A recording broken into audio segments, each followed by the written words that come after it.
환영합니다. 여러분, 어둠의 숨결에 다시 오신 것을 환영합니다. 이 채널의 오프닝은 대리 긴장감을 조성하여 시청자들이 불편한 느낌 속에서 이야기에 몰입할 수 있도록 합니다. 이를 위해 초자연적이거나 심리적인 공포, 혹은 실제로 일어난 불안감을 자아내는 사건들을 묘사하여 미스터리한 분위기를 집다 형성합니다. 또한 시청자들에게 더 가까이 달아날 수 있도록 개인적이고 직접적인 이야기 방식으로 전달하여 더 깊이 빠져들게 만들죠. 이러한 방식은 공포의 몰입감을 극대화하며 시청자들이 두려움 속으로 빠져드는 경험을 제공합니다. 이야기값으로 제법 쏠쏠하게 주머니를 채웠으니 조금이 부족할 일도 없었기에 안 그래도 여유 넘치는 외눈박의 걸음이 한결 더 가벼워 보였다. 하지만 그런 여유로움을 비웃듯이 수염이 덥수룩한 산의 너댓면이 외눈박의 길을 가능하였다. 와, 이 대체 무슨 일이시여?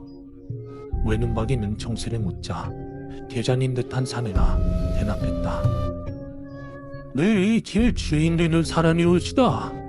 여길 지나가려면 퇴임료를 내야 하니 가진 거 정도 내놓고 가시오.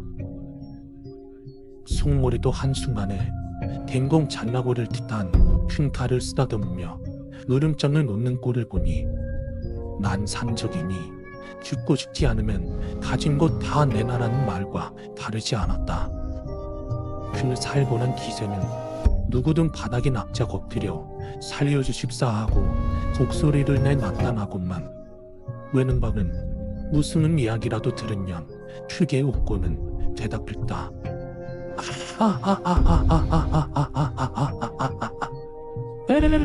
아이, 미안하오만 내 필요한 이야기꾼이라 가진 돈이 없어이다. 그래도 내 아버심 하나는 창조꾼이 안소꾼 부럽지 않으니 아주 재미난 이야기로 값을 치눌까 하는데 어떻게 써있다. 대장과 사내들은 그 말에 실수를 던졌지만 외눈박의 재치가 마음에 든 모양이었다. 그것도 좋지. 어차피 심심하곤 차렸으니 어디 재미있는 이야기를 한번 들어보시오. 대신 재미없으면 그놈의 손을 시작하고 배워갈 테니 각오하시오. 외눈박이 자신 있다는들 손을 들어 보이며 목을 가다듬자 사내들은 기란경 바위에 편히 걸터 앉았다.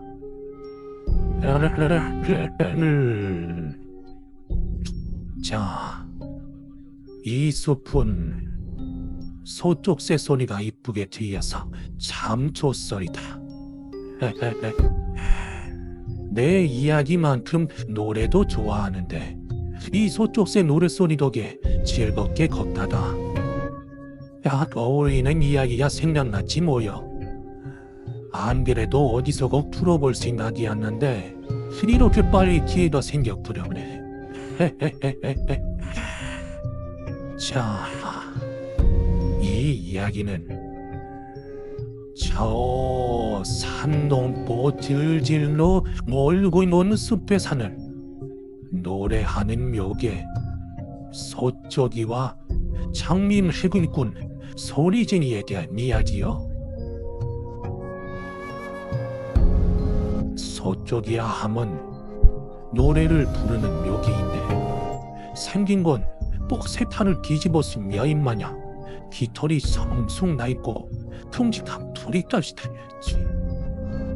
들리는 소문에 따르면 기근 때문에 죽은 사람 시체를 파먹은 서쪽 새가 요괴나 된 거라 합니다. 아무튼 이 서쪽이나 노래를 부르는 이유가 무엇인고 하니 아주 낭낭하고 예쁜 목소리로 노래를 불러서 사람을 홀려와서는 헉 하고 잡아먹는다는 것이. 사람 고기 맛을 본 서쪽이는 자는 건 쳐다도 안 보고 사람 고기만 먹거든. 고작 노래로 어떻게 사람을 깨어내나 하겠지만 이 서쪽이 목소리에는 신묘한 힘이 있어서 죽기만 해도 몸이 노곤해지고 정신은 몽롱해지는 것이야. 노는 자꾸 슬쩍 감기는데 다리는 또 절로 소쪽이 쪽으로 사만다 이 말이요. 그렇게 노래를 부르고 사람을 깨어내어 잡아먹던 소쪽이가 어느 날 소리쟁이를 만났어. 소리쟁이는 뭐냐 하면 그냥 떠돌이 악사요.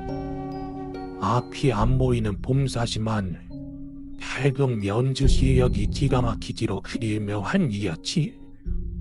그 이가 멀리서 들리는 소쪽이 노래소리에 반해서 해눈을 등에 메고 지팡이로 땅을 짚어가며 산을 탄 것이요. 소쪽이는 소리쟁이를 보자마자 한 입에 뿔꺽하려고 했지만 소리쟁이 등에 낸 해금이란 악기가 문득 궁금해지더 말이지. 어차피 봄사라 자기 모습도 안 보일 테니 괜찮겠다 싶었을 거요. 소리쟁이는 가까운 곳에서 소쪽이 노래를 가만히 듣고 있다가 노래가 끝나니 감탄하며 말했소. 제가 미천한 악사의 돈이지만 귀는 제목 피어있다 자부했는데 이리도 아름답고 영롱한 목소리가 있을 거란 건 봄에도 몰랐습니다.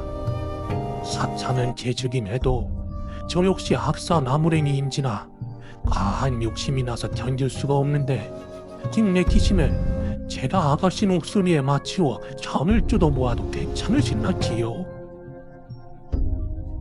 소쪽이에게 노래는 먹이를 유인하는 미끼 그 이삼도 그 이하도 아니었지만 소리쟁이 이야기는 구미가 당겼소.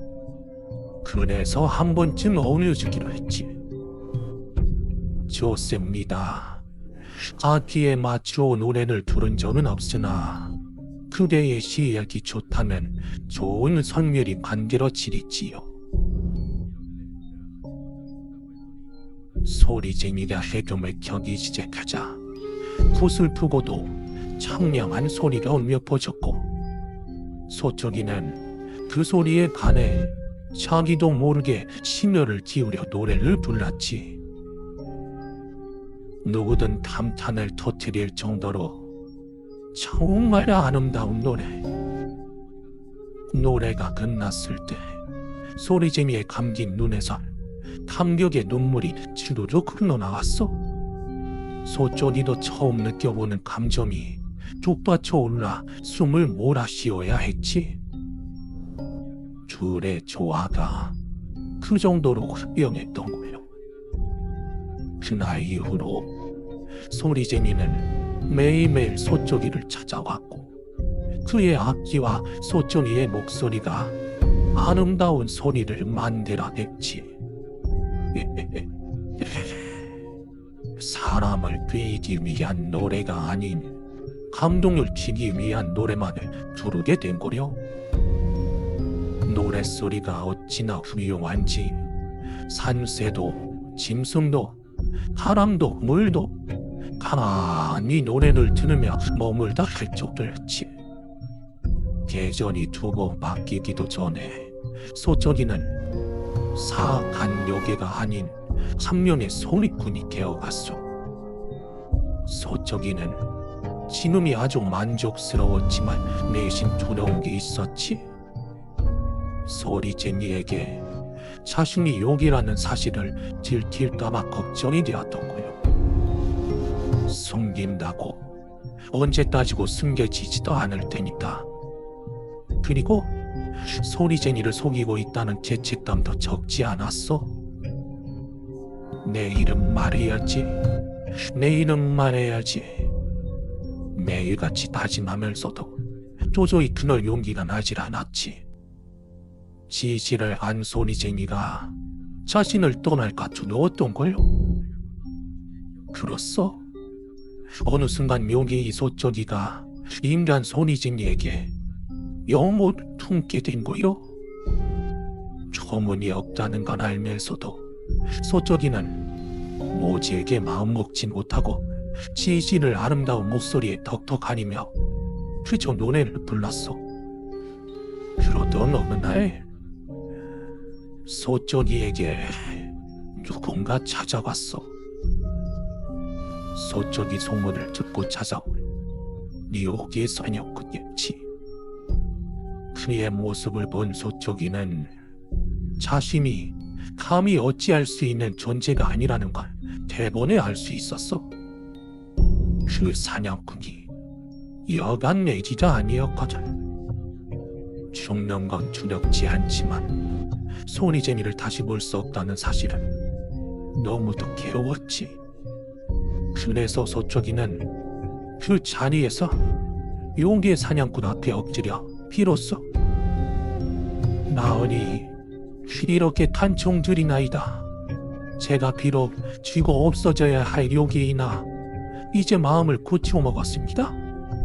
인간을 연모하고 아름다운 노래에 마음을 빼앗겼으니 제발 한 번만 이 오른쪽 넘어가 주십시오. 앞으로는 다시는 인간을 해치지 않겠나이다.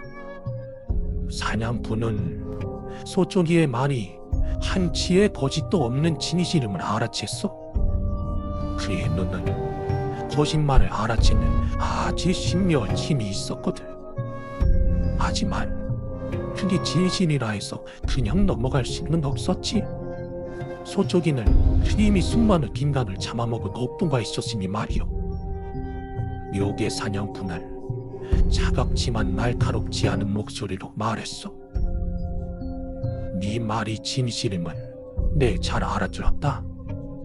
하지만 과거의 억 때문에 내 그냥 넘어갈 수는 없구나. 다만 네가 정말 사악함을 벌였다면 내게 목숨을 잃어도 원래의 소쪽새로 다시 태어날 것이니 나쁜 마음을 버리고 끝없이 정진하여 어물 청산하던 테라. 비록 수십 수백 년이 지날 동안 수많은 관생의 굴레를 넘어야 하겠지만 네 업이 완전히 끝나는 그때 네가 사모하는 미와 함께할 수 있을 거다. 소쪽이는 과거의 죄가 깊어 소리쟁이를 떠나야 한다는 사실에 후회와 참회의 눈물을 흘리는 한편 언젠가는 소리쟁이와 영원히 다시 닿을 수 있다는 사실에 희망을 품었지. 그런 소쪽이를 사냥꾼은 고통 없이 상부를 시켜주었고 말이오. 소쪽이는 상부를 직전 소리쟁이는 사모하는 마음을 담아 세상에서 가장 아름다운 노래를 불렀다고 하고, 그 소리가 어찌나 구슬픈지 묘기의 사냥꾼의 눈이신을 맞아 붉어졌다고 하지. 묘기의 사냥꾼이 떠난 후 여느 때와 같이 소리쟁이가 찾아왔고 소쪽이의 기척이 느껴지지 않아 몹시도 당황했어. 한동안 그 자리에 앉아 소쪽이를 기다리던 소리쟁이를 해제약이 되자 자리를 떠났어. 그리고 다음날 해가 되자마자 산을 올라 같은 자리에서 소쪽이를 기다렸지. 하루, 이틀, 사흘, 나흘. 계절이 바뀌고 해가 바뀌어도 절대 포기하지 않았어. 언젠가는 소쪽이가 다시 돌아올 거라 믿었지. 아니, 어쩌면 소쪽이를 기다리는 것 외에는 생각할 수 없을 만큼 그녀와의 인연과 노래가 소중해서였는지도 모르. 나이를 먹고 산을 오르는 게 버거워졌음에도 소리쟁이는 언제나처럼 산을 올라 밭의 자리에서 소중이를 기다리다가 해가 지면 힘겹게 몸을 일으켜 돌아가곤 했지. 그렇게 평생을 돌아올 수 없는 일을 그리워하던 소리쟁이는 바람이 슬프게 툴툴 연주하던 날 소쪽이를 기다리던 그 자리에서 잠들 듯 눈을 감았어. 외눈박은 애초록 떠는 듯 숨을 크게 들이쉬고는 말을 이었다. 쥐가 쓰러져 죽은 곳에는 세상 들어본 적 없는 들풀이 자라났지. 그게 바로 지금은 어디서도 흔히 볼 수 있는 소리쟁이 풀이요. 소리쟁이가 소쩍이를 기다리기 위해 들풀로 환생을 한 짓이 언제가 될지는 모르지만 소쩍이와 소리쟁이는 다시 만날게요. 연이란 게 그런 것이거든. 요괴든 인간이든 산새든 들풀이든 연이 닿으면 만나기끔 되어 있어. 어쩌면 이 산에 사는 새가 소쩍일지도 모르고. 소쩍새 소리에 기분 좋게 이파리를 흔들어대는 들풀이 소리쟁이일지도 모르지. 그리고 언젠가는 둘 다 임단으로 환생해서 다시 한번 소리를 마치며 멋진 노래를 들려줄 거라 믿소이다.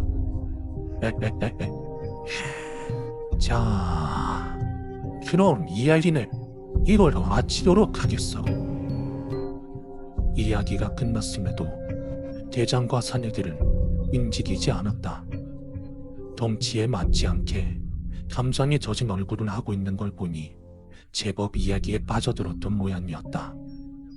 하지만 외눈막이 떠나려 하자 대장 자매가 퍼뜩 정신을 차리고는 그를 막아섰다. 아니지. 좋아. 내 이야기는 재밌게 들었어.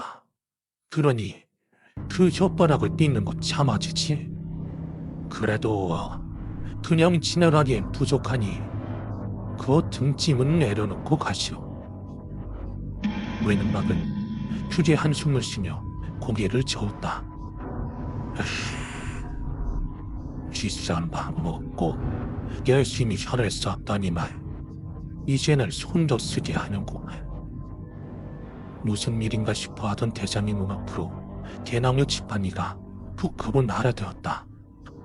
어라, 오이쿠 소리를 내며 마동굴하시는 대장의 꼴을 보고 뒤늦게 정신을 차린 사내들이 정화가 기합을 내지르며 외눈방에게 달려들었지만 곧 대장과 크게 다르지 않는 모습으로 허리며 어깨를 붙잡고 어둠의 순결의 마무리 부분은 보통 시청자들의 참여와 지친을 유도하는 방식으로 진행됩니다. 이는 콘텐츠 주변의 커뮤니티를 형성하는 중요한 요소로 시청자들에게 이야기에 대한 자신의 의견이나 이론을 공유하도록 권장하여 댓글과 참여를 이끌어냅니다. 구독이나 좋아요를 요청하며 채널과 시청자 간의 연결을 담아하기도 합니다. 이 마무리는 단순히 이야기를 끝내는 것이 아니다. 서스펜스와 미스터리를 더 오래 남겨두어 호기심과 토론을 자극하는 역할을 합니다. 여러분의 의견을 댓글로 남겨주시고 좋아요, 공유, 구독을 눌러주시기 바랍니다.